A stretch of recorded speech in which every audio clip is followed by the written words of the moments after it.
But either way, Masters, if you need a little break 75 round there or anything else, if you want me to come and rate the bunkers, If you want to be...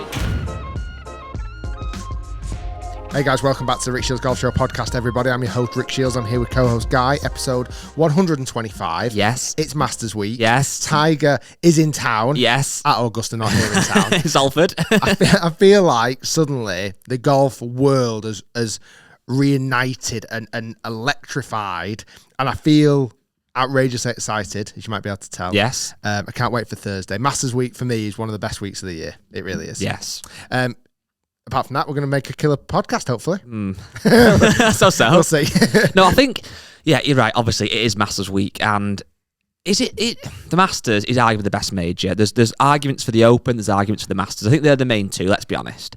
I'm repping Open merch today, so that you know where my allegiance is. However, I think the time of year for the Masters, certainly in England as well, it's so, like I said, it's so kind of monumental because getting a little bit warmer, a little bit sunnier.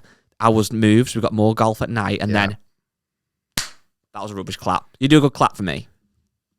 It's got quite a lot of pressure now. Go on. No, Boom. Well. Go on, yeah, it's not bad. Boom. The Masters is here. I feel like golf courses are getting in better condition Yes. over here in the UK now. I just like how I nipped to driving range this week, and I know you did. It feels like the buzz is in the air, like the grass at the driving range have been cut at the weekend. New balls as well. New balls. And Yes. you can just smell. You can smell spring. You can smell the Masters. You can smell the excitement. How does the Masters smell? Green. It does. Yeah, It's that's just- good. That's good. It's just greeny, grassy smell. I was very fortunate to go in 2018, and hopefully going to go again soon. Not this year, obviously, that's too soon, but hopefully again 1 year. I think it's one of those. It's like you're right. I love the Open, like literally love it. Obviously, it's an amazing major. We've talked about it loads on this podcast. It's one of our favourites, and this year, obviously being at St Andrews, it's going to be extra special. I think what's going to make it even more special now, we were questioning when Tiger came back at the end of last year, but is he actually going to play in any of the majors? Wouldn't it be great? We were dreaming about him playing in the Open. At the moment, the dream is he might be playing in the Masters. Well, that's it. We're recording this podcast at 10 a.m. Monday, so by the time this goes out, there might be more news that he is or isn't playing. When did he say he was actually going to let people know? 11 a.m. tomorrow. Oh, is it US really? time. Yeah. All So right, it'll be like 4 o'clock in the afternoon for us, roughly. People still might not know by now, but they may. No, yeah. What's mad with Tiger, though, is years gone by, I would never imagine him playing if he didn't think he's up to full fitness because he wants to win everything he plays in. Whereas now, do you think he's got that mindset more of, well, if I can get it round, I'm happy to be here and just compete? Or do you still think he'll only want to play if he honestly believes he can win? I think he's so superhuman. I mean, he makes me feel like Go on. a waste of space. He really does. He makes me feel like you lazy bee, because he's just an animal, isn't he? Like, he had a car crash 13 months ago, and he's now walking the golf course, like playing. There's rumours that he's whacking driver on the driving range 290 yards carry. Like, he looks like in the best shape. He does look lean. I've seen him ever. I just don't feel like, you've just mentioned that, I don't feel like this is just a cameo role. I hope not. I honestly believe, I mean, he's won 21% of the time he's played in the Masters, which That's is pretty staggering. good, isn't it? So I feel like this is not, he has got the game to win there. He obviously won it 2 years ago. Or is it 3 now? It'll be 3 3 now. years ago. Like, he has got the game to win it. It's just whether his body's going to be able to withstand the practice, the grueling competition of actually walking around the golf course every single day for 4 days. Right now, before we even know he's going to make it, if he plays, do you think he's going to make the cut?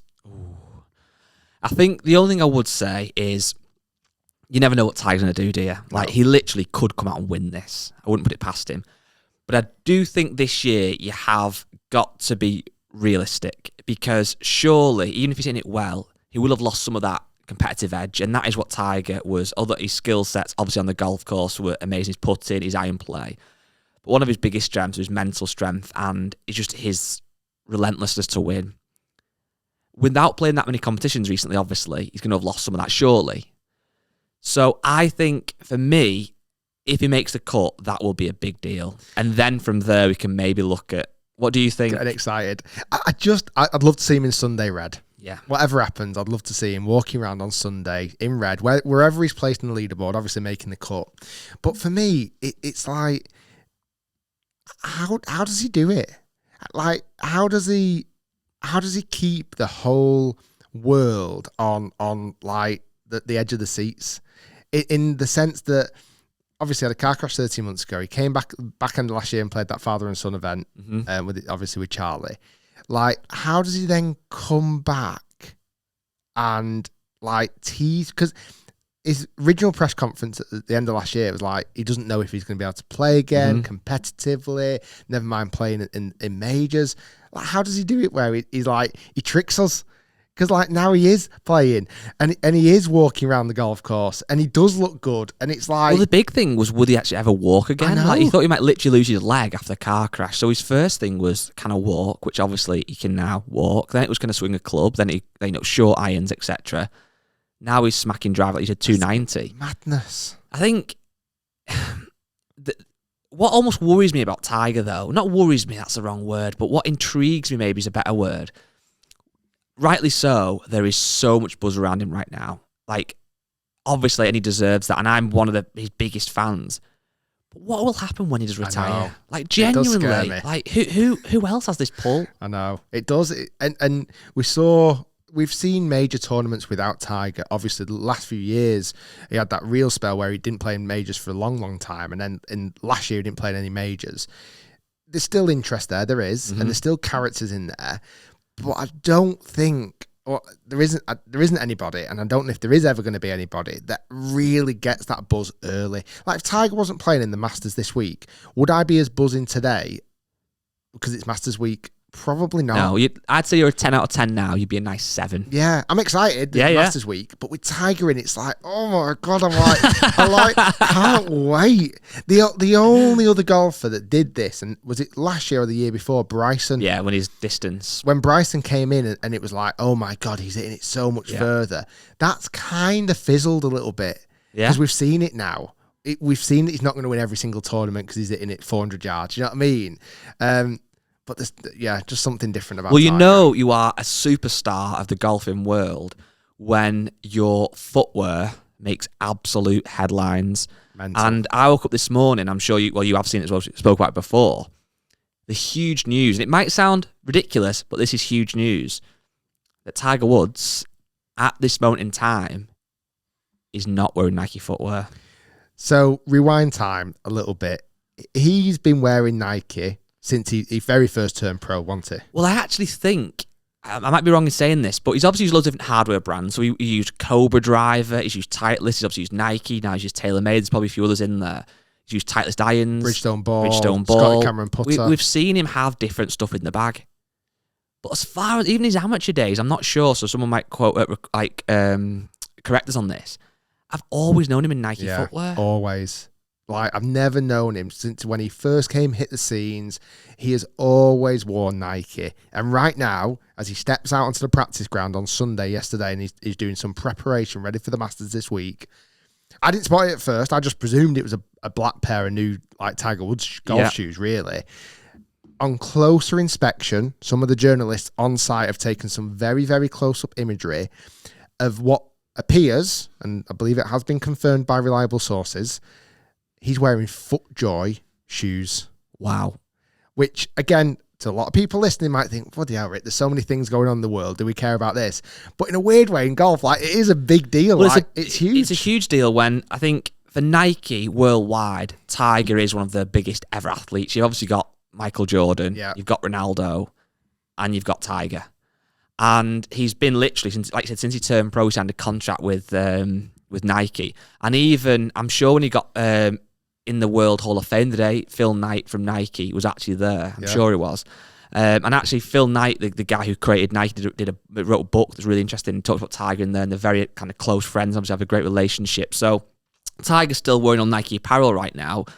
I doubt it's that he's moving away from Nike. It's possibly more that this shoe he's wearing is a very kind of classic FootJoy, very kind of flat-bottomed. I imagine that there's something in that style of shoe that's helping him either walk or perform. Yeah. A lot of the newer Nike shoes are more like a trainer, where that doesn't quite work well for him. However, surely the engineers at Nike Can make him his own shoe. in a week. Yeah. Maybe Easily. so. I mean, maybe they're trying to put him on the same contracts they tried to put me on. And he's saying, no, I don't want that. I'm not posting to sell product. but that's the thing, though. It's a silly thing. And it's one of those things, it's a massive story right now. It's a big story right now. In 6 weeks, whatever, it's moved. But imagine if he actually does go on to win, which I would love, and he's wearing a FootJoy shoe. It'd be mental, wouldn't it? It is mad. So that's interesting. And also, when he played with his son, Charlie, again, he's not signed. He was Nike apparel, but he had Puma shoes on. Shoes on, yeah. High tops. So what's going on with Nike shoes? It's very interesting. So we'll have to watch this space and see whether Nike come out with a more classic shoe that suits Tiger. They'll do anything they can, won't they? Well, is it as simple as he has, he's obviously gone to the golf course in the recent months trying to hit balls again. Whether his current shoes weren't working for him, he went into the pro shop, but actually bought some or got given some more likely, and they just worked, and that's all he's sticking to. I think it's even more of a. I think he jumped on his private jet. Yeah.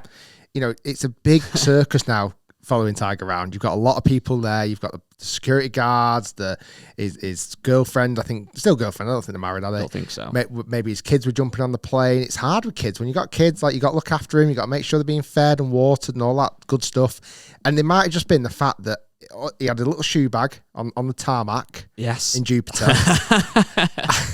And suddenly they jumped on the plane, a bit like Home Alone. Yes. Like a scene like Home Alone. They shut the door of the jet. They're all fine. They're on there. They're all there, sipping a bit of champagne. Yeah. We're off to the Masters. We're off we go. And then suddenly, as the jet's peeling off the tarmac, Tiger looks down and suddenly realises a Home Alone moment.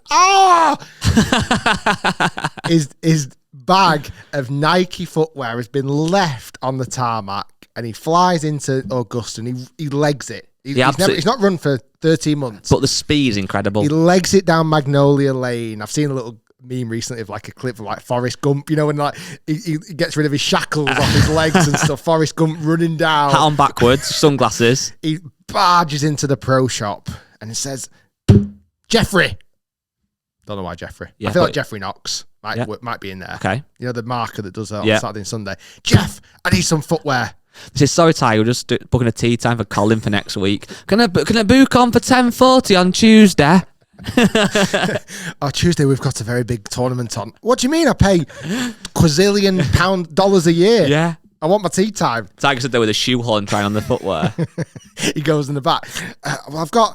There's one off the display. Do you mind taking the one off the display? Well, I need a size 10. We've got a 9.5 or an 11. Oh, I'll do 9.5. I can order them in for you. I'm sure they'll be in in 2 weeks. And if you want to buy a pair of socks, we'll give you 20% off. Well, obviously, I'll do that. Obviously. And put them on my account. I've not got the cash on me. He's had some twos there. Of course he has. So he's probably got a decent twos kitty. Yes. In the pro shop at Augusta. He had on 16, didn't he? He's not used that money yet. There we go. So, long story short, with our investigative journalism, we've got to the bottom of why Tiger Woods is wearing FootJoy golf shoes. Well, last thing on this is apparently a Nike statement. I don't know how genuine this is, but no, there is. Well, you'll hear what I'm going to say. It's very, very. There's a guy called ESPN Caddy. I think you'll know him. Yeah. And he's apparently spoke to somebody at Nike, and he's got a statement. So how true it is, I don't know, but it's very kind of vanilla. It says, like golf fans around the world, we are delighted to see Tiger back on the course. He is an incredible athlete and is a phenomenon, and it's phenomenal to see him returning to the game at this level. His story continues to transcend sport and inspire us all. As he continues his return, we will work with him to meet his new needs. And we're sending a guy to the tarmac at Jupiter to pick up his bag of shoes and bring him first class carrier to Augusta National. Did you think when we were on the weekend, thinking about this podcast, we would talk about Tiger's shoes? Not at all. Here we are. But this is what happens. I've got a really interesting question, and I think it's been brought up quite a lot recently. How do I hit the ball so far? Just speed. It's just speed and go in the gym occasionally. What do you think? What do you think the other competitors, like there's 90 other players playing at Augusta this week, 91 in total, where the Tiger players wasn't. How do you think they are feeling in with like the Tiger circus? Love it. Because it takes the energy off them. Yeah. Because think about it, a lot of them would have grown up loving Tiger Woods. So you'd imagine, I don't know this for a fact, but most of them obviously would admire him and respect him and want to chew his ear off and see how he plays the game, play practice rounds with him maybe. But equally, like you said, we're talking now about Tiger as every other media outlet is, because it gets people excited and it gets, it's a talking point. every other golfer's kind of slipping under the radar. So it must be a good thing. There's going to be more eyeballs on it as well. So even if you, let's just say Jon Rahm, for example, wins the Masters this year and Tiger's playing, surely there'll be more eyeballs watching Jon Rahm than if Tiger wasn't playing. So that's only going to make Jon Rahm's brand bigger and better. You know what's scary?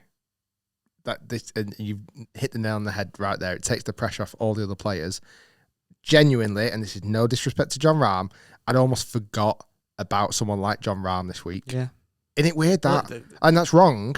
I tell you what, I've also just forgotten about the actual current world number one, Scotty Scheffler. Who's like won 3 times this year. Like imagine Tiger not in the field. Would it all be about Scotty? I don't think it'd all be. I think there's always going to be pressure on Rory. Yeah. Because you get that green jacket that he's very nearly had. I think you've got guys, past winners, that are like you've read couples and stuff. They always get a bit of headlines because obviously they're back and just see how they get on. You've got Bryson. Did he call it a par 67 that time? Yeah. So that's always a bit of a headline. I've got my money on somebody. Not actual money, 'cause I'm not bet at it, but in my head it's money. Or should we have 3 picks each? Oh, 3. I've only really got 1, but I'll take 3. Let's do 3 picks each. I'm going to write them down. Okay. Well, I'll do mine first. I know I'll pick if I'm doing 3. My actual genuine pick is your friend and mine, Victor of Hovlandshire. Oh, nice. I think Victor Hovland, he's obviously recently played so solidly. He's only played the Masters twice, actually. Once as an amateur, and he won low amateur. And I think last time he came like 21st or something. So not like absolutely set the world on fire. Yeah. But he can obviously get it round there, and he's on such good form. I've not even downloaded the Masters app yet. I've not yet, to be fair. He's my kind of genuine who I feel like could do very well. I'm also going to go with more of a who I'd like to do well. I'm going to go our boy Tommy. Yeah. I feel like when he's on, he's such a good golfer. I'm actually going to have a quick look now at how he's done it, because I could be saying that. I think he's done decent round there before. I think he has done very well, yeah. But I think Tommy's play, he's obviously straight off the tee. His iron play is pretty good. So very good. You got Victor, Tommy. Yeah, so a bit of a podcast theme here. Yeah, so he's, well, to be honest with you, Tommy's best finish actually is he's tied 17th at 2018, and he's had a tied 19 in 2020, but I still think he could do well. And I'm also going to go with, this is a tough one now. I don't want to go with I know Victor's obviously a real favourite. I don't want to go with a super, super, super favourite. I'm going to throw out, I'll tell you what I'm going to go with, this is a random one, and this isn't one that's going to do necessarily actually win it. I'm going to go again with the podcast guy. I'm going to go with Min-Woo Lee. He's my outsider. Okay. All right. So you've gone Victor Hovland, Tommy Fleetwood, Min-Woo Lee. Yes. Okay. So I'm going to go. I'm not going to think with my heart. I'm going to try and think with my head. I feel like your picks there, rightly so, have been heart picks. I've got 1 head, 2 hearts. Okay. For me, I'm going to go with my head. Go on. Justin Thomas. Yeah. I know it's not a ridiculous shout. I'm also going to go, even though I just forgot about him, I'm going to go Jon Rahm. So you're picking the world's top 5. Yeah. Nice. I'll go for an outsider. Outsider. Who's the best ranked left-handed golfer in the world now? Ooh. Let me have a look. World ranking. I've got another question for you as well in a minute. I've got another good question for you that's going to cause debate. I want to hear your thoughts on it. Right, let me just find out who the best left-handed golfer is in the world right now. Because left-handers do incredible around. Bubba, Phil. Do you think? Yeah, Phil's not in. No, but I'm saying who've done well. Oh yeah, sorry, yeah. Right, who is? I'm going to probably not get someone here now. There's not many left-handers high up in the leaderboard these days. Oh my god. So this is you can't just pick a random left-hander now if you don't. Let's pick another pick then. Who's your outsider going to be? My outsider is going to be. I'll go outside. My outsider is going to be. This is curveball. Okay, go on. Lee Westwood. Nice. So you've gone Victor, Tommy, Min. I've gone Justin, John, Lee.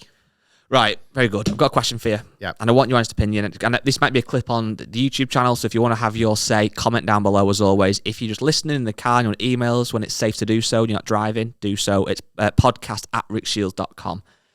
My question for you is, I'm looking through the entries, the invites, the people that are playing, and one name that springs out to me straight away is Sandy Lyle. Okay? Okay. So Sandy Lyle, as many people know, is a legend within the game, and he won the Masters in 1988, so a couple of years before I was born. And he, as winning the Masters, you get a lifetime invitation to play. Yeah. His recent finishes in the Masters, and I'll go just years from now, kind of backwards. Cut. Then 2014, he was tied 44. 2013, tied 54. And then a few years before that, and then tied 20th. So his best finish in recent memory was tied 20th in 2009. And then he's basically missed the cut from the millennium, pretty much most years missed the cut. So this is really, I don't really have an opinion on it. Well, I can see both sides, but there will be an argument that people say, why are you playing when you've literally got no chance of making the cut? Other people would say he's obviously 64 years old. He's obviously got an invitation. It's probably a great week for his family. I'm sure he'll play with whoever at the par 3 contest. It'll be a nice weekend away, or week away. He goes for the Masters dinner in his green jacket, all that stuff. But should he be in the field still? Should he still be playing? What's your honest opinion? The thing is, what you've just highlighted there of all the things that he could be doing, he could still be doing without playing the actual tournament. Mm-hmm. He can still go there with his family. He can still go to the green jacket dinner, which obviously, from when we spoke to Sir Nick, sounds like an amazing evening. He can still play the par 3 tournament. There's lots of old legends that play the par 3 tournament. I think, is it been Jack Nicklaus this year that's actually pulled out of the par 3? I think he has, yeah. Unless his grandson had the hole in one. Yeah. So you can still do all that. Teeing it up and actually playing, I don't know. Maybe I don't know what the criteria should be. I think it still has to be down to player choice, really. Discretion, the discretion of the player. I still think this is a difficult thing with golf because, again, and this is why I'm so keen to hear other people's thoughts. I've got kind of two schools of thinking. My first thought is, what other sport is in the world where you can have a young 20-year-old lad competing with a guy who's 64 in the same field? It's not going to happen in football, is it? No. Obviously, it's not going to happen in any sport, really. Maybe darts, potentially. I don't know. So the fact that Sandy Lyle can go and compete, if you want to, that is really kind of unique and it's quite inspirational. But when you look at golf on a more holistic level, we're trying to make the game appeal a bit cooler and appeal to more people. So the younger people, really. Does it look great if there's somebody who's playing who's not going to make the cut? I don't know. And is it right that he does take someone's spot, or does the field just get smaller? I don't know, because they send out invites, don't they? Yeah. So I don't know if then I probably should have done a bit more research. I don't know if I don't think he's necessarily taking a spot. No, because the field is so small. What point does it come? At what point should an athlete, a golfer, say, right, I've had my however many years? I don't know. I think the conversation in the Open is much more. Well, is it only prevalent because with the Open, they can play it to a certain year, because that actually got extended because of Tom Watson. He's playing so good. He obviously nearly won it when Stuart Sink won it in the playoff. I believe that got extended to a certain year, but then as you get into the latter ages of that year, you are literally taking a spot off another player. Because if you were to drop out, they're just going to allow another qualifier in. Yeah. I think the Masters is different in that capacity. I'm sure there will be a reserve list, I would imagine, but... Well, apparently, I can't quite remember what it is for the Open. I think you get, obviously... I should have looked at this before. But... So should he play or not? It's a really hard one. And I probably, looking in from the outside, I would say he probably shouldn't be playing. Mm. But it's probably very, very difficult for him to hang his actual playing ability up, his rights to play in the Masters. Do you think it's more... It's probably a combination of two things. It's probably that it's an amazing week, like I said, with your family, playing that amazing golf course. Who wouldn't want to play there?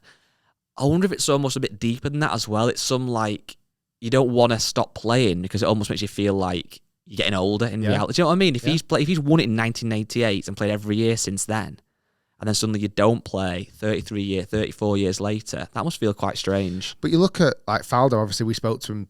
He played on yesterday. He played it with his son. That's class. You know, the Sunday. Yeah. So Sandy Lyle could still do all this. Yeah. He could still go and play on the Sunday before the Masters. He could still go to the par 3 tournament and still be there and be present and walk around with your green jacket and be spotted and obviously sign some autographs and take... Well, you can't take selfies there because no one has phones. But like, you can still feel You're there, you're part of it. But does he need to be teeing it up? Not sure. Yeah, I mean, not sure. I don't think I would massively want to. I think once it got past a certain time, and I just knew I was going to chop it round for 2 days, don't think I'd really want to. Another question for you. Are you in the clubhouse? Which one? Our clubhouse. Which one? There's only one clubhouse. Well, I've technically listened to every so you're in the episode. clubhouse. Yeah. So if you're not sure what the clubhouse is and you've heard it banded around on social media, the clubhouse is this mystical place where once you've listened to every single episode of the Rick Shiels Golf Show podcast, you're in it. We might set up an NFT. We might set up an NFT to celebrate Pales. And it's a bit of a sense of achievement because if you found the podcast quite late and let's say it was on episode 80, you've got to do a lot of groundwork to get in. But once you're in, it's only one a week. It's easy. Maybe a bonus clip here and there. Sometimes it's not enough for some people. Exactly. One a week isn't enough. And we've built up this amazing community of people. And the main kind of platforms like where people have dialogue is on Facebook. There's obviously the Rick Shiels Golf Show podcast Facebook group. Not everybody wants to have Facebook or uses Facebook for different reasons. That's fine. Because Mark Zuckerberg's a lizard. Yes, apparently. Exactly. Did you say Mark Zuckerberg as well? Like I did that time then. Did I just I think you might have done. I don't know. Mark Zuckerberg. Yeah, he is a lizard. Don't. I'm sorry, Mark. Really sorry. Mark actually listens to this occasionally. However, there actually is now, for those tweeters out there, those Twitterers, there's a new thing called communities. So if you're on Twitter, you might see it. There's like a new tab essentially called communities. And you have set one up, Rick. I did. The Clubhouse. I did. Talk to me. Yeah, no, I picked up my phone and suddenly there was a Clubhouse thingy that it had been set up. And no, it's like the Facebook community group, but on Twitter. It seems to be doing quite well, doesn't it? It does. So basically, if you go onto Twitter, if you're a Twitter user, if you're not, this little section might be a bit boring, but go into communities, there's a search bar, type in the Clubhouse, all one word, and you'll find it's got the Rick Shiels logo above it. There's currently 243 members, and basically it's a place you can tweet people and ask questions. But what's quite unique is the tweets kind of live within that platform. So if you've got followers who aren't into golf and you tweet about golf, people might not be bothered, but all your tweets sit within that kind of section. So it's quite good if you want to play golf with somebody, you've got a free tee time, you want to sell a club or whatever, I don't know. So if you want to join it, join it. If you don't. I'm going to shout out 3 members. Oh, now? Wow. So we've got over 200 odd members already in the Twitter community. So shout out to Scott Goodrich. I've always liked Scott. From Illinois, St. Louis. Oh, nice. Oh, no, I don't think St. Louis is in Illinois, actually.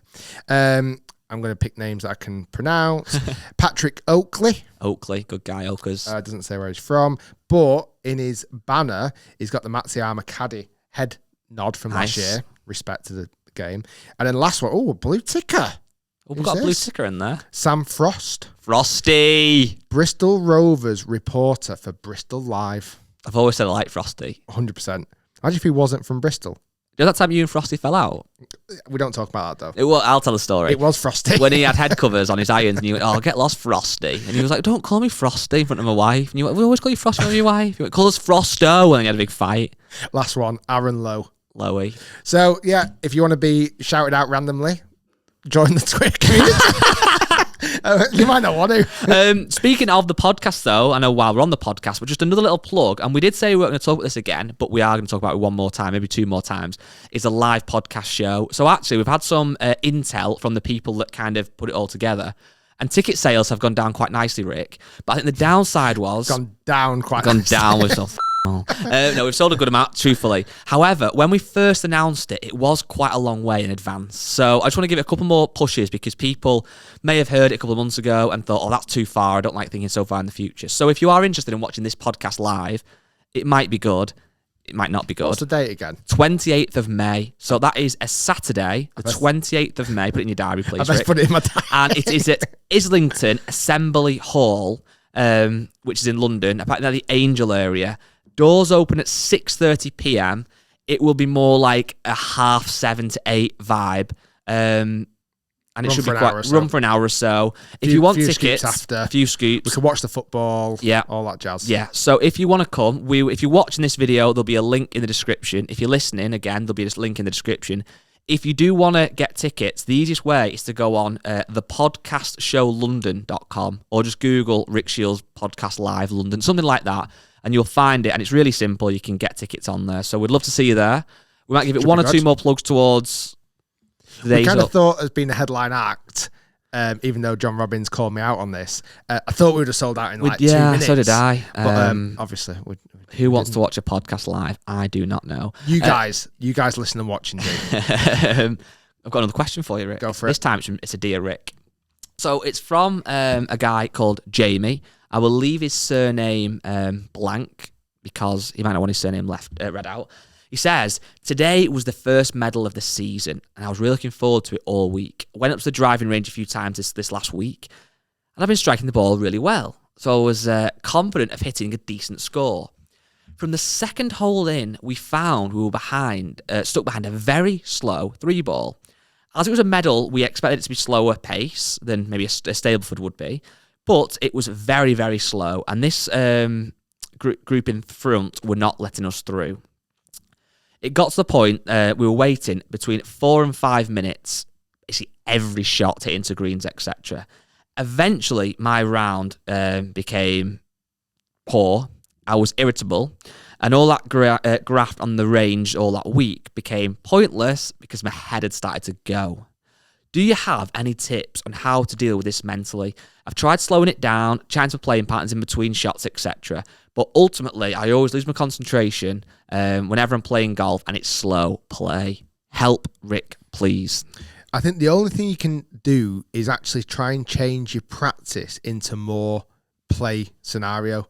So when you're at a driving range, as you know, certainly if you go to somewhere like Trafford, it's got automatic tees, it's very easy to hit a lot of golf balls very, very, very quickly. Yes. And you can easily get into your flow doing that. Suddenly, the bad shots don't really matter, and you're just whacking away, and you kind of get into this nice tempo, this nice flow, and suddenly things start to click. But then that doesn't transcend onto the golf course, regardless of the speed of play when you're playing, because it's a much slower pace out on the golf course. So what I'd actually recommend him to try, and this might not be the perfect scenario, but I think it could really work for this situation, is when he practices, try and practice very, very kind of spaced out. Methodically. So try, really difficult to do this. Try and hit like 10 balls in a 30-minute window. Wow. I know. Just try it, just for this certain example, because I think that would really teach him the ways of being able to keep his swing and his mental approach in check when he gets on the golf course and it's slow. So like things like he can do in practice swings, he can keep himself distracted. He could be kind of working on little bits of mechanics to some degree, and he could transcend that out onto the golf course. But then when you get onto the golf course, then it doesn't quite feel as differently paced potentially. The other option is if he prefers to play faster, is try and get a much, much earlier tee off time. Yeah. Like try and get the first tee off time that you can go for, like whether that's a 7 o'clock or go for one of the much, much later ones and leave a bit of a gap if you can. If you're going out at like 10 o'clock on a Saturday, you're probably going to be slow in it. Yeah. It is frustrating, slow play. It's one of those things that sounds obvious, this. When I've been playing golf actually more on the golf course, and you can see why it does annoy people. And it's not that you want to absolutely whiz round, but like when you get to a shot on, you might hit your tee shot on a par 4, and you've got a shot into the green, you're waiting for what feels like an eternity. Certainly in a comp, if it's a casual round, just chat, whatever. When you want to kind of stay quite switched on, it is difficult. I must admit, I've been quite lucky. I don't think I've ever experienced it.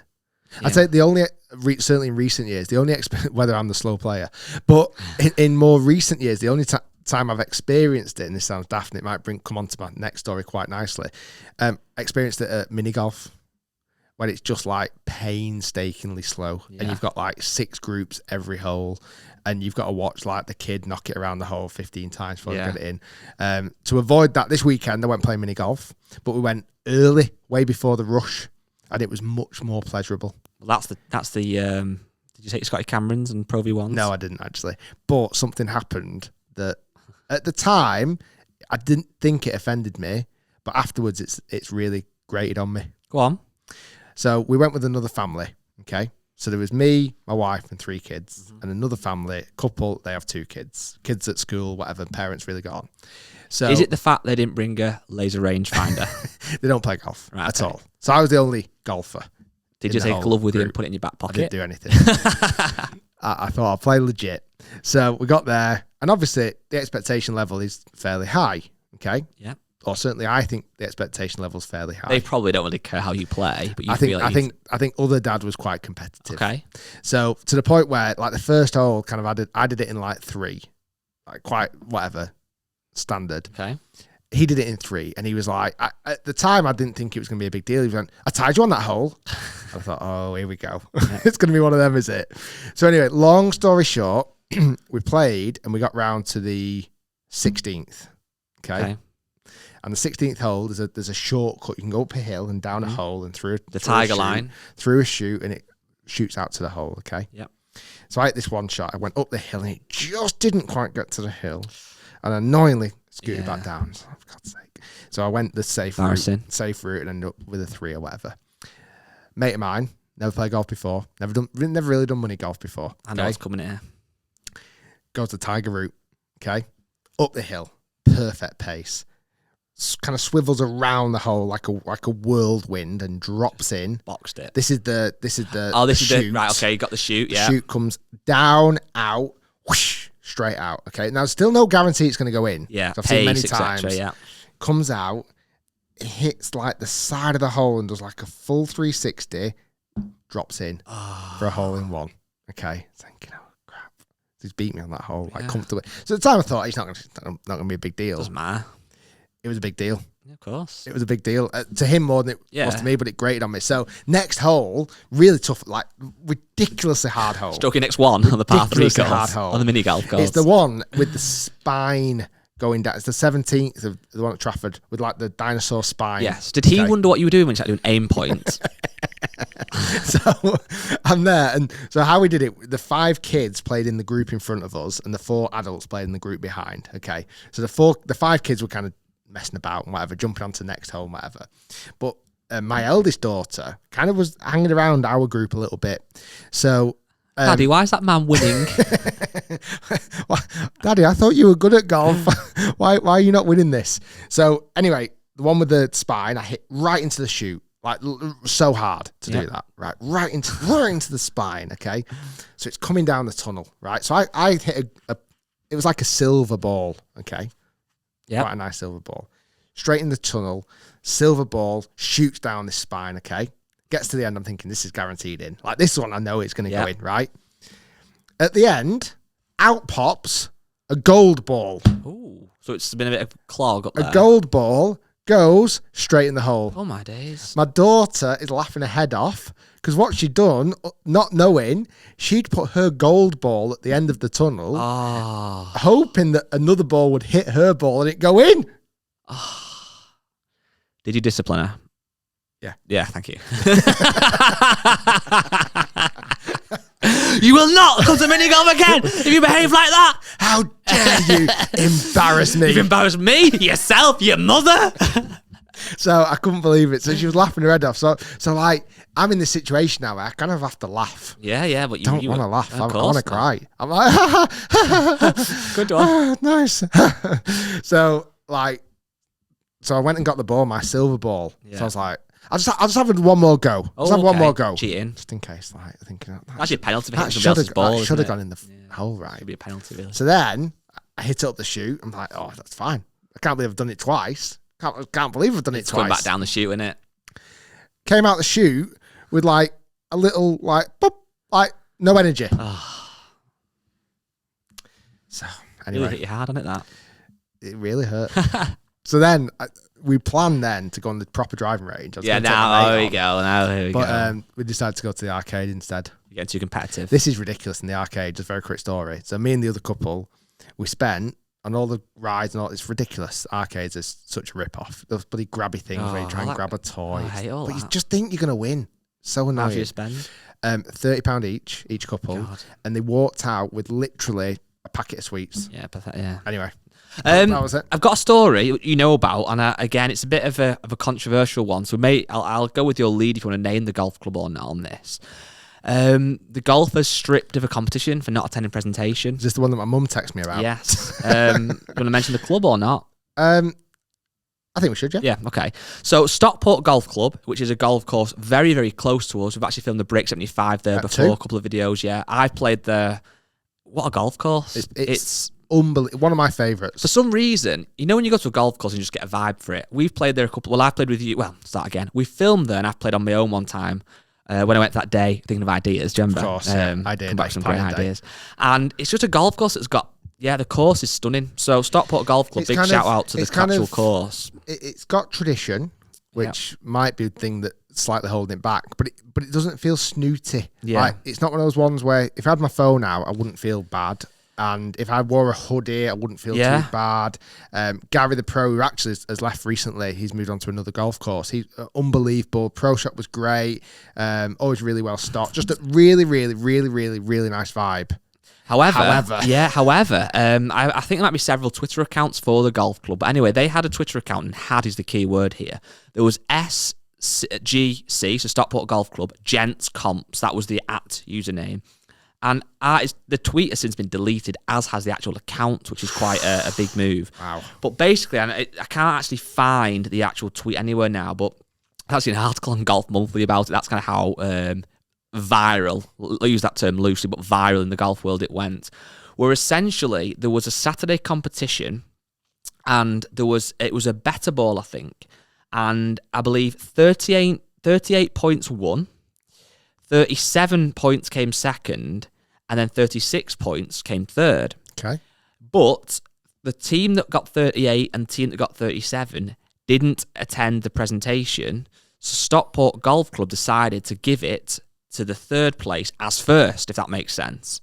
So they disqualified first and second essentially, place, because they didn't turn up for the presentation. Now, I think the whole purpose of this tweet, because that's something you might do internally at the golf club and whatever, the whole purpose of this tweet was to kind of, they put, it just shows how important it is to attend presentations.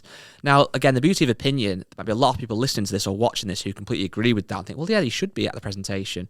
However, it went down very, very poorly on Twitter with a lot of people. Now, again, I know Twitter is a hive of opinion, but several people were saying that actually, a lot of people have families. They might want to play golf, which is 4 or 5 hours. Certainly we're getting there early for a comp day and stuff. They have to go home after that. They can't wait around for a presentation.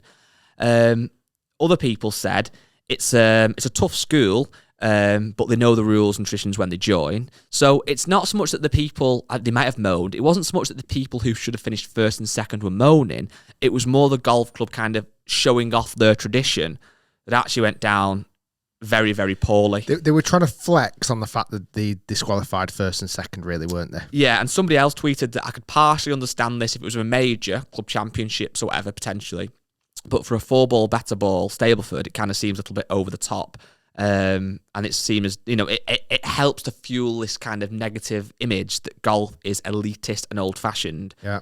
And that's why people don't want to play comps and join clubs. So it's a tough one, isn't it? It's a really, really strange one, because part of a golf club is the community aspect. Yes. And part of winning competitions and being, if you win a major and your name's on the board and you get presented a trophy, all that is kind of, it comes part and parcel of winning something, you'd like to think. And in an ideal, perfect world, you'd have 100 competitors playing in the golf day, and straight after, or whatever after that evening, you'd have 100 people at the presentation. The winner would win, first, second, nice speech, nice photos, off you go. Yeah. That's not the real world. It can't, because the guy out at 7 o'clock, like the first tee's 7, the last tee is 12, and the 12 guy finishes at 4:30. Finishes at 5. The 7 o'clock guy, unless he comes back, he's not going to stay all that time. The only way you could possibly do it is shotgun starts. Yeah.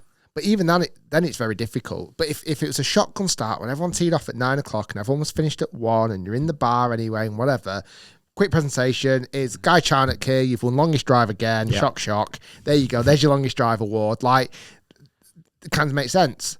I think what they've done there, though, is, like you said, they've tried to flex it, and they've tried to they've tried to stamp their authority down by saying, if you're not going to attend, you're not going to win your prize.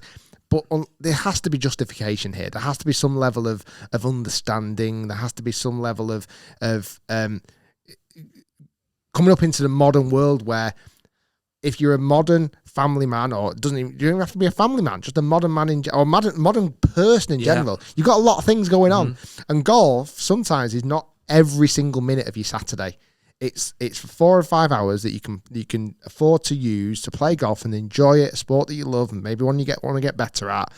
But then the rest of the day is family time or your own actual time that you want to do some stuff with. Again, rightly or wrongly, whatever way your opinion is or people's opinions are, hopefully these kind of incidents should encourage golf clubs to maybe rethink things and hopefully potentially change some traditions that actually aren't that, or have more regular presentation evenings. So maybe have one every month or so. Or I'm not saying everybody can still attend, but if anything, they might encourage people to attend on a Thursday night once a month and maybe have a couple of drinks and spend money in the clubhouse or whatever. I don't know.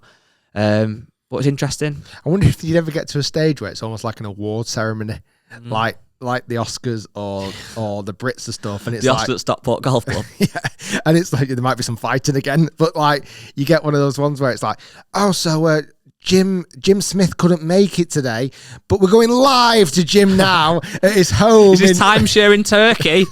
I made up a one. I hit the ball well. That pie after 9 really helped. I think that's what they've got to do. I think that would be absolutely brilliant. He's sat there with us. He's a bit sunburned. His wife's in the back going, what is that? What are you doing? He's got 25 quid in his account. I love it. Oh, the internet's not very good here. Sorry, guys. Jim, you're upside down. Turn the camera around. I'm not going to be readers on. I can't see your screen. Another question then, last one before we wrap this up. Quick thing. I've not done this for absolutely ages, but people that listen on Apple and Spotify, if you want to rate us a few stars, ideally 4 or 5 stars, please do. Not had any ratings for a while, which is fine. Doesn't offend me, but it's nice if you want to. It's like a tip. So when you go out for a steak and you tip the restaurant, whether you want to or not, and it's like added on, and it's like, oh, not that bothered paying it, but fine, I just will because I don't want to be awkward. Just see this as a little tip. Okay. 4 or 5 stars. Oh, you can actually send us money. Or send us money on PayPal. The question on Facebook, I had many questions, but a lot of them kind of covered throughout the conversation with like the Masters, who want to win, who we think will win, etc., etc. This one's a interesting question. It's from David. He said, why is it that golf clubs are offering memberships cheaper to younger people? Is this ageism? Now, I've got 2 schools of thought again on this. There's a lot of debate today, so I feel like there's a lot of people to get the teeth stuck into and have either a moan or a whinge or a comment or whatever. So feel free. We've not even gotten to the Dude Perfect video yet. Oh yeah.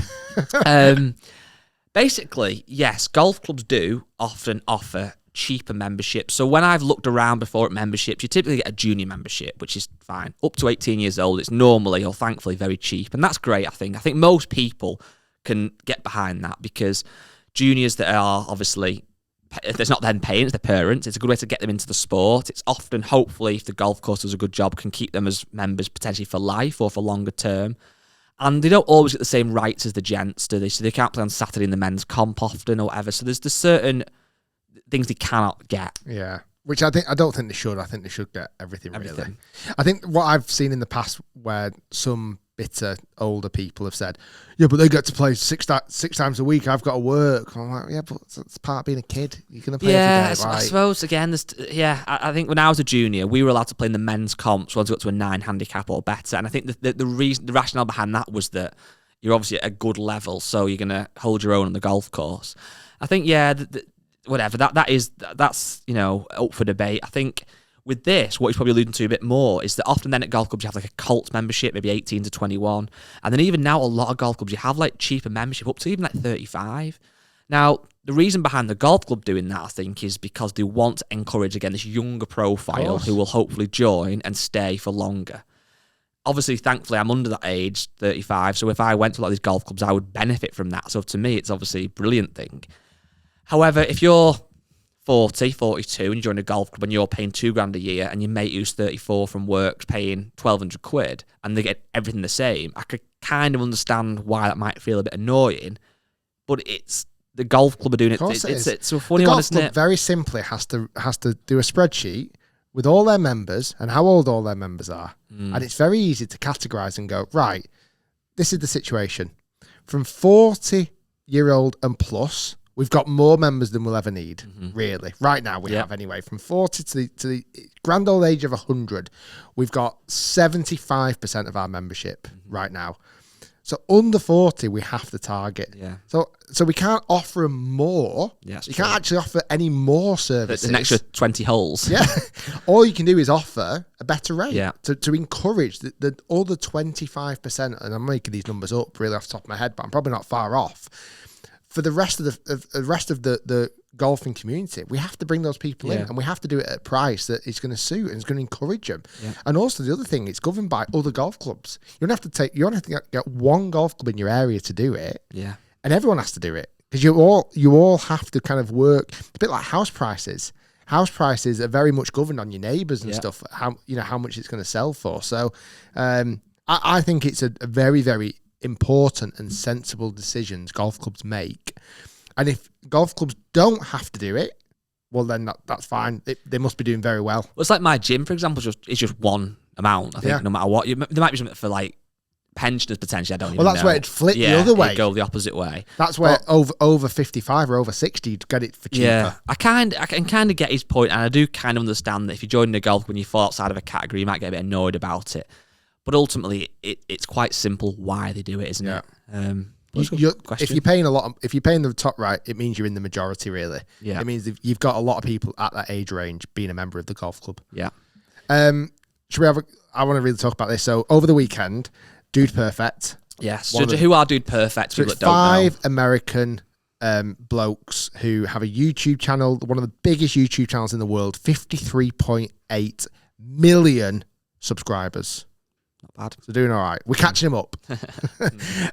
So 5 of them. My biggest ever video on the channel is where I played golf with 2 of them when they were over here in the UK. They're the 3rd biggest sports channel in the world. They do kind of trick shot videos. They do super huge viral videos. And a lot of them are really into golf. Yeah. They're big fans of golf. Now, they do a video that's called All Sports Battle, where they'll have a golf bag, all 5 players will have a golf bag, but it's everything but golf clubs in the bag. So there's tennis rackets, baseball bats, hockey sticks, what's called like these foxtail things that they throw. There's like frisbees, there's volleyballs, there's footballs. It's a fantastic concept. And they've been doing it for about 4 or 5 years, where they'll go and play a golf hole, and as soon as you've used that one particular item, let's say it's the tennis racket, you can't use it again on that hole. Okay. Well, over the weekend, and I saw it teased a couple of weeks ago, they filmed a new one, and it came out this week, and this week is Masters Week, and they've managed to do an all-sports battle with one of the best players in the world, Bryson DeChambeau. Yes. And the 5 Dude Perfect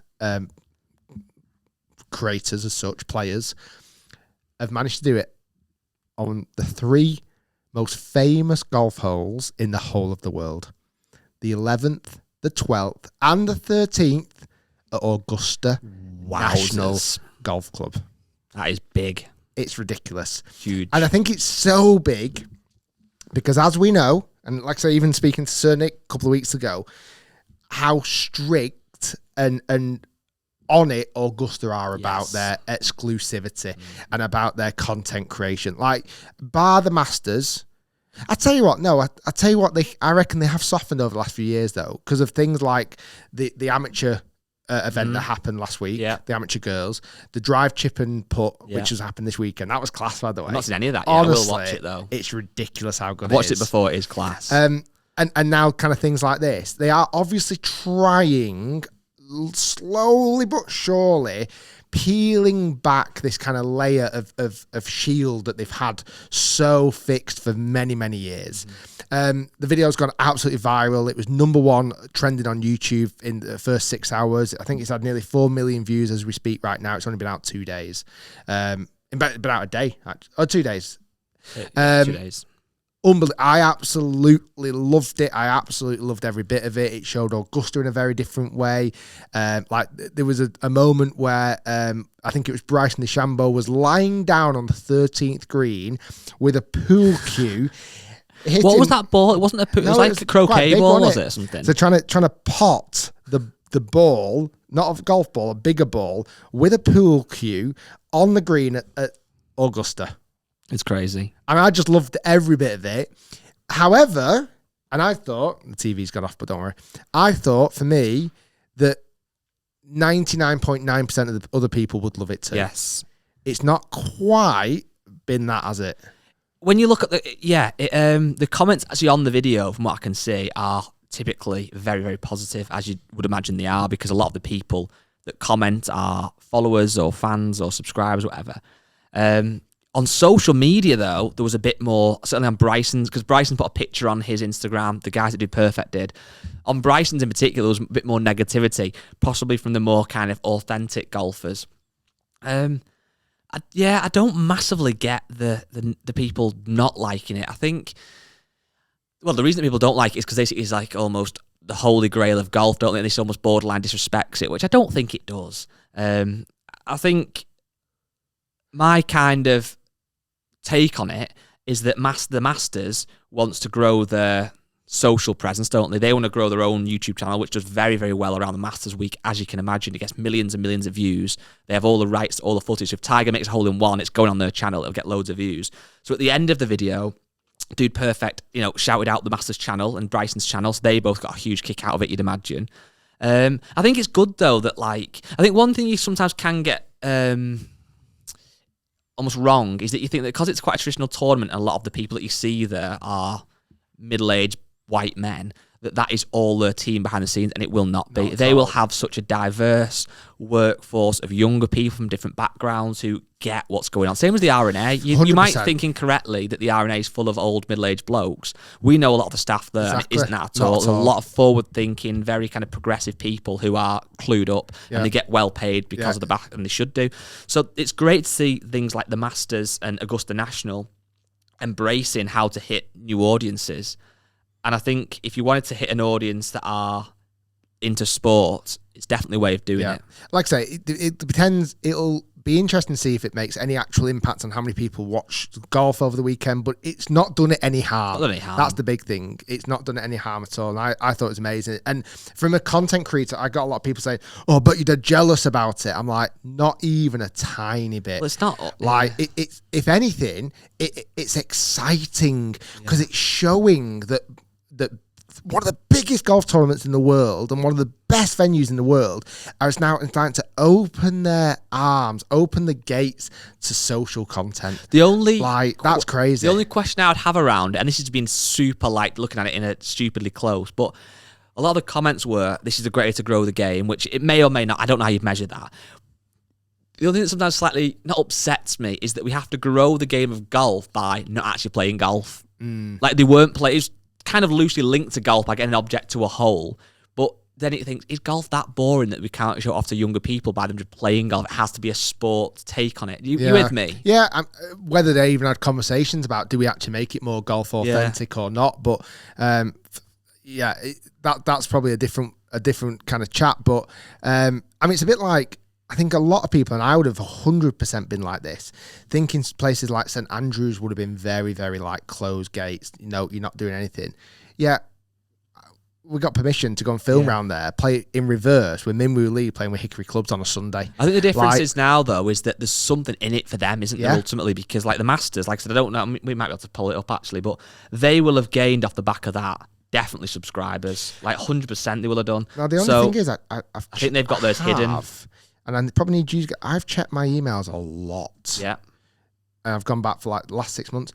I don't feel like I've seen an email from the Masters asking me to do a video. You know what it might be? Because... Do you reckon it's gone to junk? No, it was because when you initially said at the start of this bit how many subscribers Dude Perfect had, you said, I think, 53 point something. Yeah. No, you were actually 4 million off. Oh. They've got 57. So the amount that you were wrong by is double what we even have. So that just went to scale how big their channel actually is. They've just got more subscribers than we have on our channel in this chat that we just had. They've actually, you forgot about 4 million of their subscribers. You even forgot the exit that we've only got 2. You've only got 2. Nothing to do with you. You've got 2 million. Ha!